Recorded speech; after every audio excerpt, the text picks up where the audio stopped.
what was your happiest moment, and what are your thoughts on machines feeling happiness like that moment? So you said my happiest moment as far as what? Before I answer that question.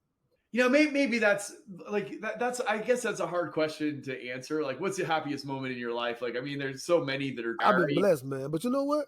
I'm thinking about it. I'm You're thinking about like, it overall, right? Like yeah, even my biggest graduation moment, getting my master's degree, it was so big because my entire family was there.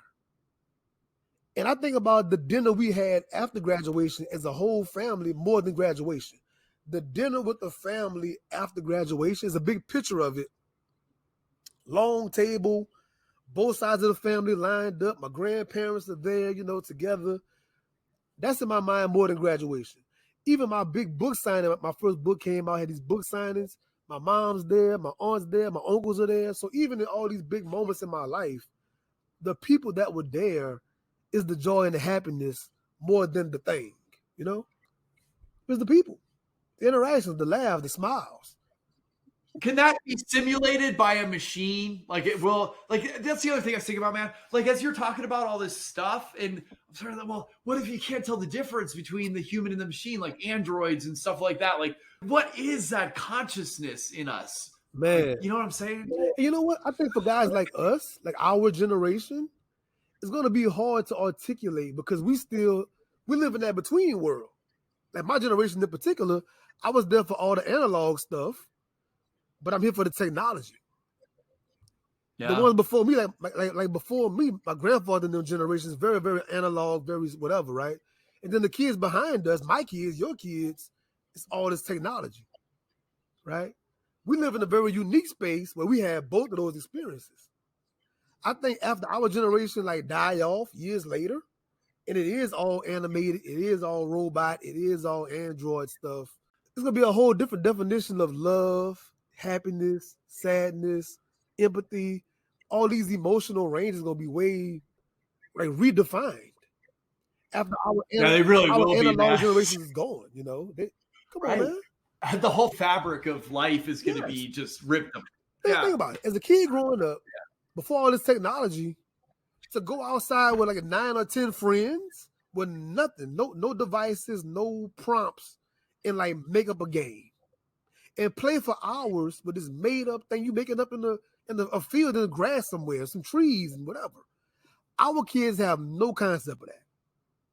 So if the Wi-Fi is not on, the Wi-Fi is off, or the power goes out for a hurricane or something, they are driving themselves crazy. Like, what do I do with myself if I'm not interacting with something and not getting that instant feedback?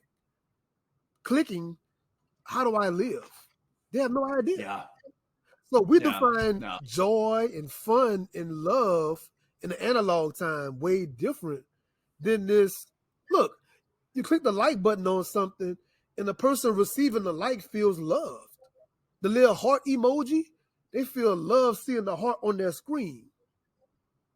Now, me writing my girlfriend a letter in high school and giving her an actual letter at lunch break and she reading it and seeing me draw a heart with my hand, that's different. Then clicking a little heart button and you say, oh, Sean loved my post. Sean must love me. He's loved 5 different pictures of mine. He must love me so much. That's how they see it. So whenever a person puts a nasty comment on your post, you feel personally attacked. You feel hurt from a post, from a stranger online. You see how that turned on his head in his technology? Yeah, that's right.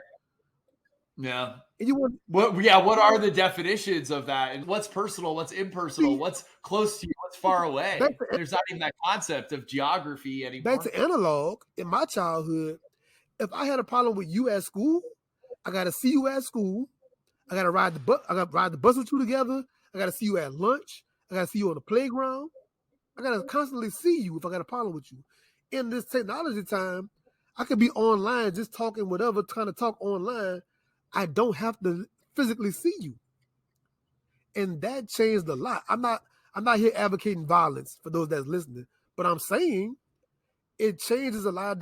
If I got to physically see you, I got to consider, do I really want to fight Chris? That could hurt. That could be dangerous.